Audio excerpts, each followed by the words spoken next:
Hey, welcome back, everybody. So in our last video, we talked about how to prep for an audition and how to do all the work beforehand. Now, let's talk about all the work we gotta do in the room. Okay? Let's get to the nitty-gritty of it. Let's go! What to expect? Who am I auditioning for? It's important to learn the names of the people you're auditioning for. Why? Because they're about to learn yours, and you're about to make an impression on them. Plus, as you audition more and more, you'll find these groups of people are usually at and in charge of most auditions. If they give you feedback or struck up a conversation in a previous audition, they may like you. Learn who they are, research what auditions are coming up, and go to the ones that they will be at. If they liked you once, they'll remember you and probably like you again. If they remember and see your face, they'll think you're an ambitious and proactive performer. Two great qualities you want in the people you work with. What will it actually look like? So, there's going to be a holding room and an audition room, two separate places.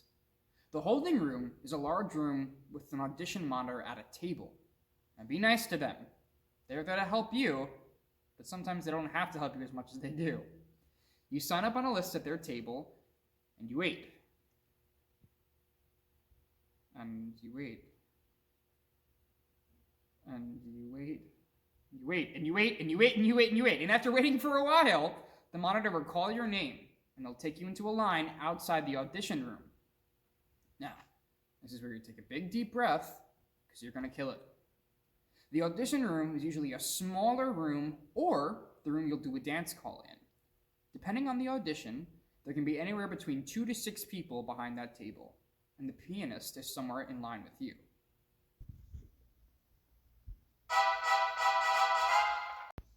The room where it happens. When should I start acting? The audition may start when you walk in the room, but when should I turn on and off my acting? And when should I be myself? Is the audition panel looking for an over-exaggerated act or front? You ever go to Disney World and notice how the employees there are all instructed to be overly nice? They have that kind of forced smile look. Well, it's sincere in some of them and nice to interact with to an extent. It's also ingenuine. You want to be you when you're in the room, remember? You want to be you when you're talking to everybody involved. Don't act unless you're performing your material. Don't be someone you're not. They're looking to hire a real person who just so happens to be a performer. They're not looking to hire a character. You have no choice but to be you because you have no idea and no control over what they're looking for. So why not be yourself? Let's have an example. Say you're auditioning for Les Mis and you really want to book Javert. And Javert is a very serious character. He's very straight and narrow, right? Very solemn. So you go into the room, you're acting very serious, and you're closed off, and you're very solemn about it. You may sing very well, you may perform the material very well, but that's traditional Javert. Maybe these casting directors don't want to go traditional with this show. Maybe they want something that no one could ever even think of for this show. So even though you went traditional, you ended up shooting yourself in the foot, and you won't book that job because it wasn't what they were looking for. So in the end of the day, just be you. Don't overplay it. Reviewing your song with the accompanist. The accompanist isn't going to know how you want your song right off the bat. So, after walking in the room and saying hello and good morning to everyone, make your way to the accompanist with your sheet music. Show them what song you're about to sing, then snap or tap out the tempo that you'd like them to take it at. If you have any added moments in your song, like a vocal run where you want to hold a fermata a little longer than normal, or you have an acting beat that you really want to make sure you tell them. Make sure they fully understand whatever you're about to showcase, and there's no confusion. You want to be in sync with one another. The perfect slate. After you work your music with the accompanist, take the floor and introduce yourself with your slate. What even is a slate, though? Easy. Here's what my slate would sound like. Hi, my name is Ryan Kavanaugh. and I will be singing Door Playoff from Assumptions the Musical. Okay, now, your name isn't Ryan Kavanaugh, and you're not singing from Assumptions, right? So, a slate is like this. My name is blank, and I will be singing Song from Show. Simple as that. Then you're going to turn, give a nod to your accompanist whenever you're ready, and then they're going to start playing, and you're going to do the best that you can.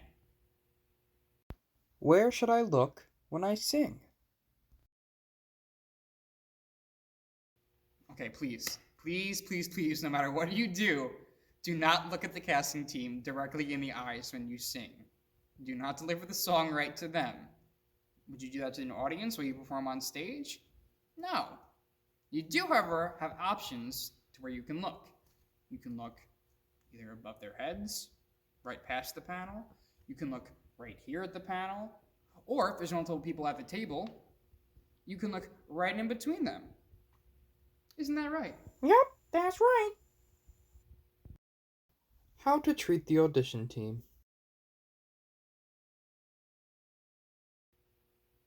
Your audition may be short, but the panel is sitting there all day watching auditions or playing piano over and over and over. Remember to be respectful. If you were doing the same thing over and over all morning and afternoon for 6 hours with little breaks, wouldn't you want to interact with people who make your life a little bit easier? They want the same thing. Be sure to thank everyone on your way out. Kindness is important.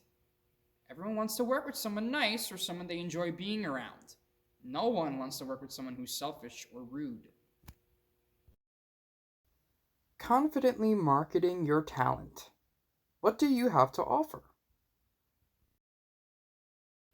What can you show these people in such a short amount of time? Obviously, you want to showcase how talented you are, but what else? What are you specifically bringing to the table that'll make them go, ooh, I want to work with this person? What makes you stand out amongst the rest? The only way you can show them this is if you are unapologetically you. Be open, be honest, and be kind. Let your natural self shine, and they're going to love you. I promise. You are there to showcase, not to impress.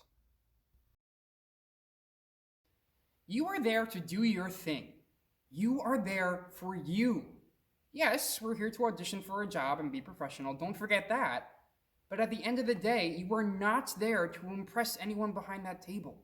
You do not need to earn their respect, and you don't need them to think that you're cool or whatever.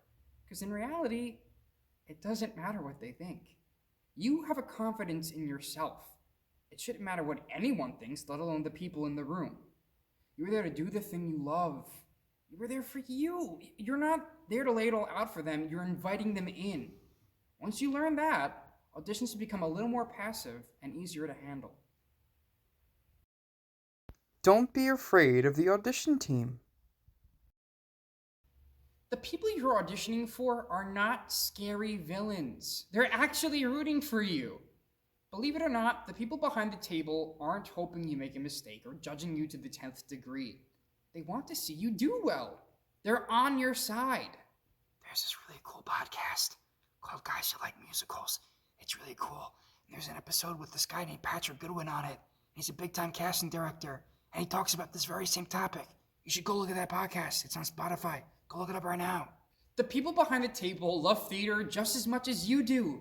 They love that song you picked out just as much as you do. You know how you feel or react when your favorite Broadway star really eats up a note on a soundtrack? Chances are they feel the exact same way. They are your biggest advocate in the room, and they are rooting for you. How to leave confidently, even if you made a mistake. Okay, it's time to get real. Real mode, serious mode right now. Here we go. Let's be real. Things don't always go according to plan. Sometimes accidents happen, or you're having a rough day, and it comes into play when you're singing and dancing, and it feels like you blew it. You may not have done the best that you could have, but here's the thing that you need to know. That it's completely okay. You're not able to be spotless and pristine 100% of the time. We are not machines. We are human. The best part about this is that the people behind the table know that too. They know you can't always hit a home run. Even the best people strike out from time to time. The best thing that you can remember about auditions is that you can't make your audition the cornerstone of your day. It has to be passive. It has to be, oh, just that thing I did today. If you hype it up and amp it up in your head, it's going to be this gargantuan thing, and of course, your mistake is going to hold dominion over you. Yes, it is something that's important, but it's also something you have no control over. It has to be just as normal as, I went grocery shopping today, or I went and got an oil change today. Do not let your audition be your entire day. It will crumble you up inside. Disclaimer, I know it's a lot easier said than done, but trust me, you'll feel a lot better if you just learn that. Okay, I love you. Goodbye. The reality of a working actor. Some hard pills to swallow about the business.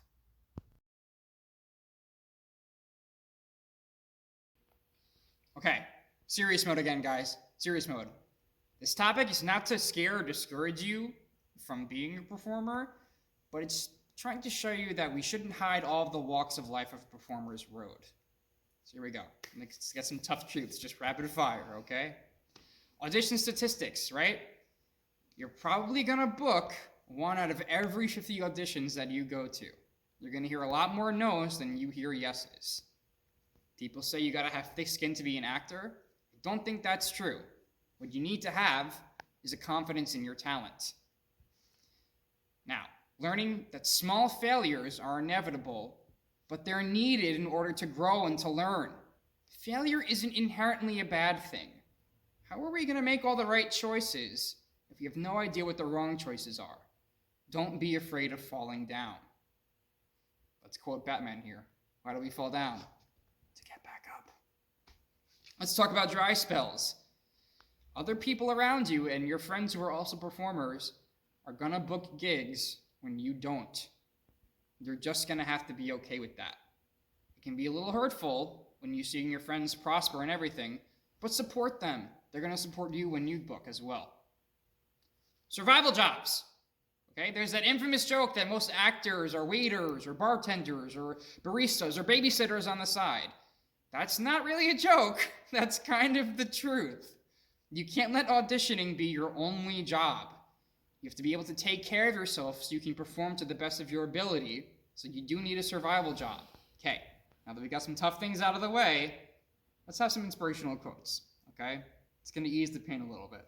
These are all from Broadway stars that are talking about the hardness of the business. I'll let them take it away.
Thank you guys so much for tuning into these videos. I hope they were able to help you a lot. If you have some questions that I wasn't able to answer in these videos, or they're just about different things about the business, you can reach me here. Ooh, there's somewhere here on the screen. If you have any questions, you can reach me there. I wish you guys the best of luck. Break a leg, and you're gonna nail it.